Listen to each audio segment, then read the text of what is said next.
Welcome to the Shaping Portsmouth podcast. Shaping Portsmouth is a collaboration of key Portsmouth businesses transforming Portsmouth together. Today's podcast is hosted by our CEO, Dave Humphries. Welcome everyone to this Shaping Portsmouth podcast, and today I am joined by Matt, Suzan and Robyn from the Shaping Portsmouth team, and this is a bit of a getting to know the team podcast. So we've already had a chat with our ops team with Steph, Marianne and Kirsty, and you're kind of the other side of the house in terms of the support, so marketing and admin. Hello everyone. Hello. Hey. Matt, you are the longest serving team member at Shaping. I think you've outlived several CEOs and pretty much everyone else. Yeah, I think possibly I've been there longer than the rest of the team combined. So, yeah, when did you start with Shaping? So I started with Shaping in 2013. It was in July 2013, so just gone 11 years. I was working at Express FM at the time, and Shaping was managed by Cheryl Buggy, who was also the station director at Express. So I was volunteering at Express, sort of doing social media stuff with them, and then Cheryl needed some support with Shaping, so I came over and started working for Shaping as well. Okay, so tell us a bit about yourself. What's your background, Matt? So I'm digital marketing and communications lead for Shaping. I maintain the website, put out the newsletters every fortnight, oversee the social media, do lots of fun stuff with branding and graphics and all that sort of thing. So, and your background, what are your qualifications in? So I did a Bachelor of Science in Digital Film, Animation and 3D Technology up in Stafford. So that got me into the bit of film editing, audio editing, bit of design, that sort of stuff. And yeah, since then, a couple of years back, I did a Master's in Illustration at University of Portsmouth. It's very, very creative and arty kind of background. Cool. And are you from Portsmouth originally? Yep, I'm born here, grew up here, lived here my whole life except for the 3 years up in Stafford for uni. So, which I think makes you unique as a Shaping Portsmouth team member. You're the only person that originally hails from the city. Yep. Cool. Now, Suzan, you very definitely don't come from Portsmouth. Where are you from? I'm from Burma. You call it Myanmar as well. Yeah. I am an international student in the University of Portsmouth. Okay. And so what have you been studying at university? So talking about it, my bachelor was in civil engineering. It's a very long story, and then I just moved to Portsmouth with my master's, and I'm doing in construction project management. So you can call it I'm a management girl. A management girl. Yes, that's why I'm into the admin, isn't it? And so so you mentioned you moved to Portsmouth between your two degrees. Yeah. Tell us the story about why you came to Portsmouth. Well, it's a very personal story, Dave, because I come from Myanmar, and I think some of you might already know that our country is going through so many crises, civil wars. So I started studying civil engineering back in 2014. So according to our educational systems, I should be a graduate in 6 years. So it means by 2020, I should be a graduate. But then COVID hit, so I had to stop studying for 1 year. And then straight after that 1 year gap, the military coup happened. And so I did CDM, which is called Civil Disobedience Movement. So I stopped going to the university, and by that time I was just 2 months far away to be a graduate. So 8-9 years down, I was still thriving so hard to get my degree. And then out of nowhere, my mom saw a post on Facebook saying University of Portsmouth is offering 1 year gap transfer program. Why don't you join? And then, there you go. I was applying just within 1 week. I was already joining the University of Portsmouth with distance learning. And 1 year down, I got my bachelor from University of Portsmouth. So the whole story. That was done distance learning from Burma. Yeah, so the whole story, the whole point is I was trying so hard just to finish my degree, and nobody was willing to put faith on me, and at that point, University of Portsmouth is the only university, the only academy which throw all the trust on me and just put a bet on me. So 10 years down the lane, from 2014, I graduated with my bachelor's in 2024, finally after 10 years. So I knew since then that Portsmouth has to offer me something, and it was decided since then that I have to come down here. So yeah, there you go. I'm living my dream life now. So I call Portsmouth my second home. Although I might not be from Portsmouth, I'm already a Pompey girl. Good. And it's just such a nice story that you've come to the city that helped you out, and you're now actually working with us at Shaping Portsmouth. Exactly. On transforming Portsmouth together and Exactly. making Portsmouth the number one UK city in which to invest, live, learn, work and visit. So it's Lovely. great to have you on the team. Thank you for having me today. Thank you. And so Robyn, finally, you are the newest member of the Shaping Portsmouth team. Tell us a bit about you. Yep, so I joined 2 months ago today it was, joined the team from a background in property and recruitment. So 10 years as a property developer, all in Pompey, owned a successful estate agents, and prior to that I was in recruitment. But I love Portsmouth. I'm not from here originally, but it's now my home. Yeah, not as far as Myanmar though. No. Where are you from originally? So I'm from Northampton in the Midlands. Very different to down here, but I absolutely love being by the sea.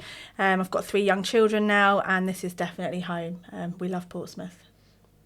And so your role at Shaping? So I've come on board as the partnership manager.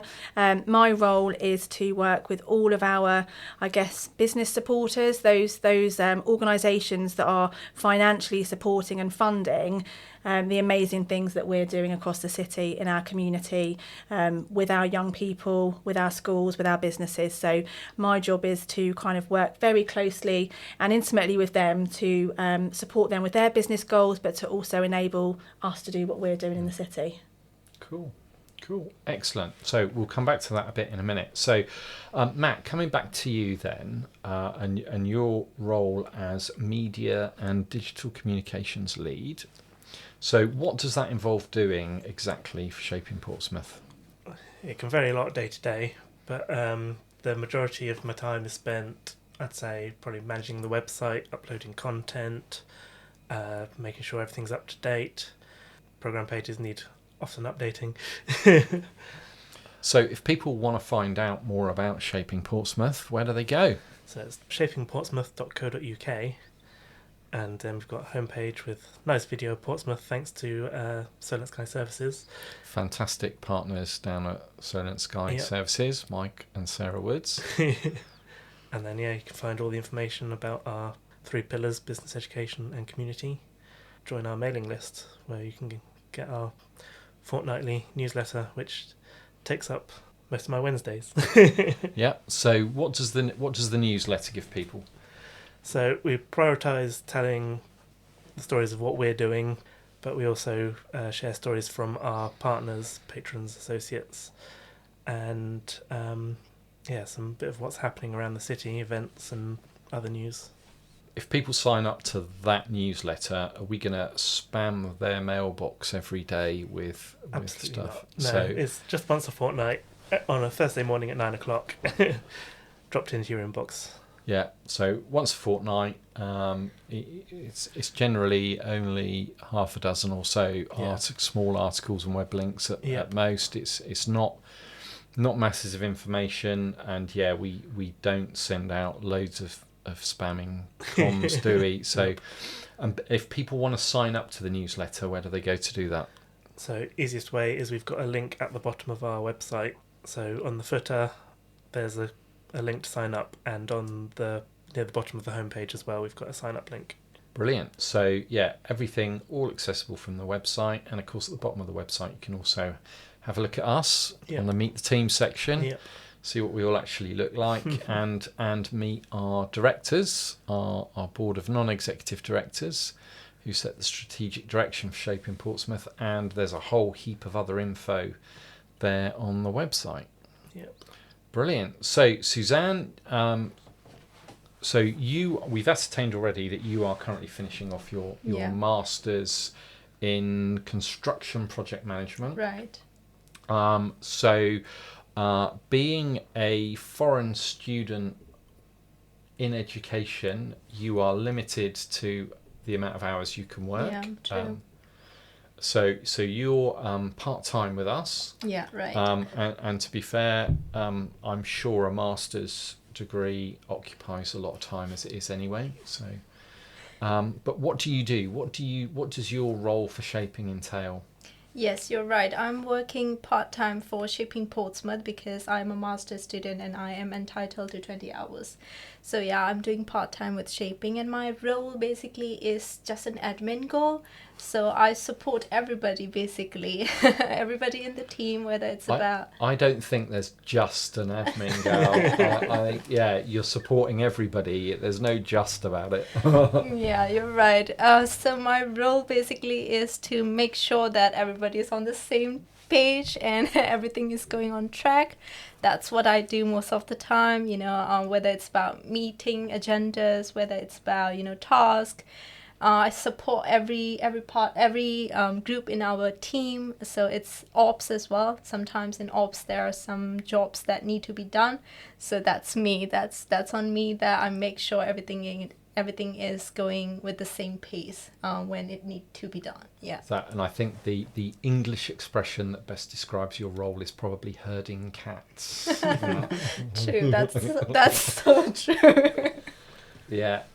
So cool. And so how have you found it since joining Shaping Portsmouth? I say this every single time, like very loud and clear. I feel like I'm home, although Portsmouth is already my home. Working at Shaping is like I am working with my own family, because I feel like, I got the backs and supports of each and every group in Shaping, because I'm doing my masters as well. Sometimes my thoughts are quite scattered and then like my teammates make sure that I am, not losing my mind. So yeah, like I've mentioned before, Portsmouth is my home and Shaping Portsmouth is my family. Yeah. Oh, that's nice. We love having you as part of the team. Yeah. Cool. So, Robyn, partnership management. We've spoken to the ops team about all of the amazing programs that Shaping Portsmouth delivers, but none of those would happen without our patrons. Yeah. And looking after our patrons is your job. Yes. So, what does that involve? So my role is really to kind of nurture those existing relationships, and I view myself as an extension of those businesses, to join up them with us entirely, whether it's linking them in with my colleagues that can offer help, or whether it's offering them support with other businesses and partners we deal with. I'm trying to become an extension of their HR department, their admin department, anything that can enhance their experience with us, but whilst also ensuring it's a win-win outcome for everyone else that's linked in. So obviously, we couldn't do what we do without the money that our patrons give us, and there are sort of two different tiers of being a patron. But if a business wants to come on as a patron, what can they expect from Shaping Portsmouth? Right, that's a very good question. So we've been working a lot on this recently. I think we have worked so hard in the last few weeks to ensure that what we are offering our partners is something very beneficial and very incredible to them. So they are getting kind of access to lots of specialist events and networking events, and they are part of a bigger network of people that are all trying to make Portsmouth better, whether it's trying to enhance your business, grow your business, or whether it's, within an education sector and you're trying to promote your options for your students, or whether it's in the community and supporting people back into work. These businesses are part of a big mission to make Portsmouth an incredible place to live, work and be educated. So in a previous podcast, Steph has spoken about all the different events that Shaping Portsmouth runs. So we've got our conference, we've got Portsmouth Business Leaders Forum, we've got our partners only networking events, which those patrons, funding patrons, are entitled to come to. So they get access to all of those events. Yeah. They get access to you, as you said, as that extension to their business and their link into Shaping Portsmouth, which is a really good way of looking at it.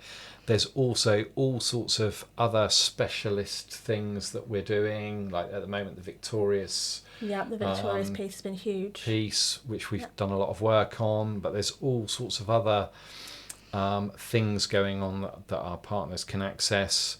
And of course, they also have the ability to link in as volunteer leads on our programs, get involved in the delivery of those programs.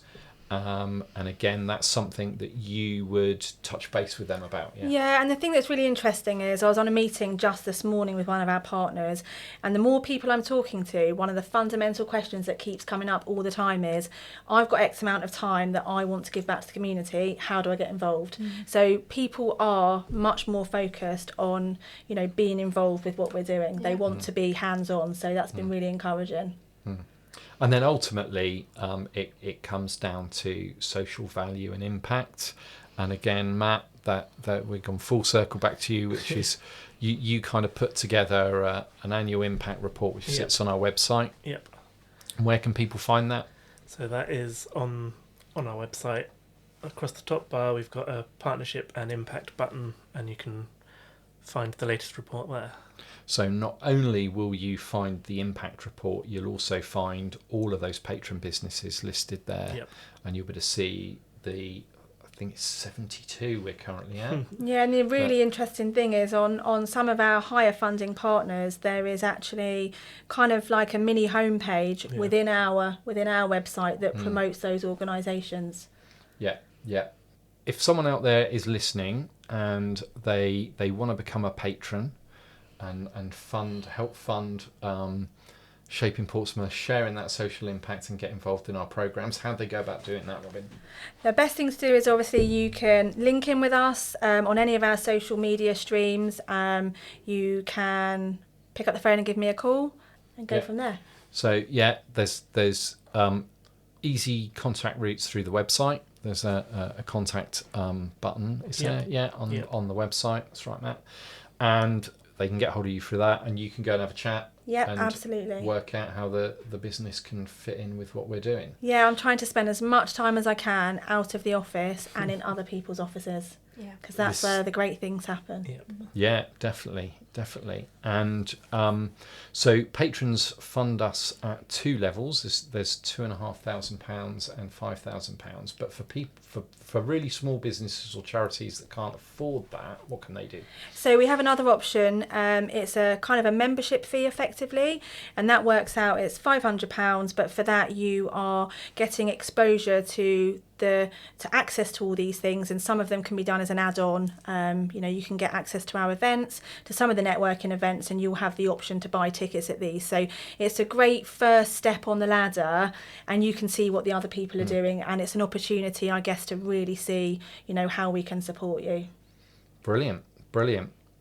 And how are you finding it? Because obviously you are the newest person in the team, as we said. How have you found it joining Shaping? I love being at Shaping. I think the things I love about it is it kind of pulls together all the things I've enjoyed in my career. I'm very much a people person.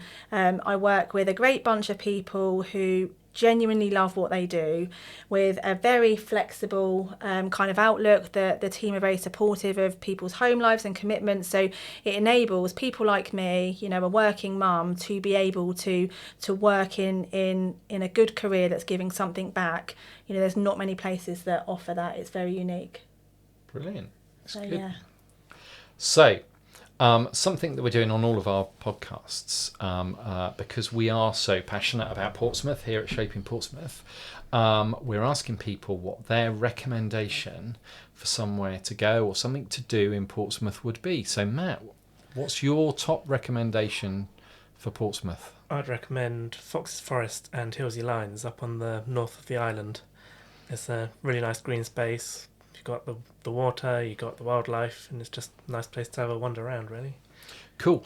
And so that's a good shout, because the south of the city gets so much attention. we can't forget there's so many wonderful things in the northern part of the city as well. Yeah. But also we've seen the coastal initiative working around the city, starting down the Eastern Road, then all along the seafront. They did the Hillsey part quite early on as well, over by the Mountbatten Centre, and I think the last bit of it now is that Fox's Forest Hillsey Lines piece. Yeah. And we round to Tipner as well, is it? Is it up to Tipner as well? Yeah, it goes right across. So, and we have our wonderful partners at Fairways, we know, have got an initiative going on there around care levers and sculptures, and we've certainly got a video in relation to that from a chat that was done at our conference last year around that project. So that's a really good shout, Hillsey Lines, and something that certainly over the next sort of year or so is going to be quite transformed as that coastal piece comes around there. Yep. Excellent. Suzanne, what about you? You're the newest person to the city as a whole, but you must have found some nice places to go. Yeah, frankly speaking, I was a little bit scared to live in Southsea because it's quite hectic most of the time, and I'm like more of like a quiet person, so I thought, Southsea wouldn't be for me, but I am completely wrong. I'm shifted to Southsea and I'm loving it. The best part is the Albert Road, I would say. You should always, if you're bored or you need something to do, just get on Albert Road. You would find something. There are good food over there. So many international food stores as well, you just name it, you get it there. So I would say Albert Road. And by the end of the Albert Road, if you cross by, there is a Canoe Lake as well, which is quite good to, just roam around, have your own sweet time. So I think that area has become something I am enjoying thoroughly. Yeah, so it's only a short walk there down from the Festing, Festing down Road, to Highland Road, down to Canoe Lake, and all along Albert Road. So many great quirky little shops. Exactly. So much to eat along there. Yeah. Definitely a good shout. And so Robyn, what about you? Where would your favourite place to go in Pompey be? So for me, I'm what my friends refer to as a land baby. I'm from the Midlands, where you don't get the loveliness of being by the water. So my choice would always be being on the seafront as much as I can. I've got some very happy memories of times down at the A Bar. It's a great pub. Serves lovely food. They really get involved in kind of like the community at certain times of the year, like Christmas. So I love being at places like that, and for me it would be a walk along the seafront and then either stop at the A Bar or the canteen or one of the other little kind of lovely cafe type bars along that way. I can see the water. Yeah, absolutely. Old Portsmouth is absolutely fabulous, and the Camber and everything that's going on around there, it's really, really good shout. Brilliant. So thank you to all three of you for joining us. This helps people find out a little bit more about the team and what we all do. And we'll see you all next time on another Shaping podcast. Thank you. Thank you. Bye. Bye. This podcast was brought to you by Shaping Portsmouth, working to make Portsmouth the #1 UK city in which to invest, live, learn, work and visit. To find out more, please visit shapingportsmouth.co.uk. This podcast was supported by Spark Community Space.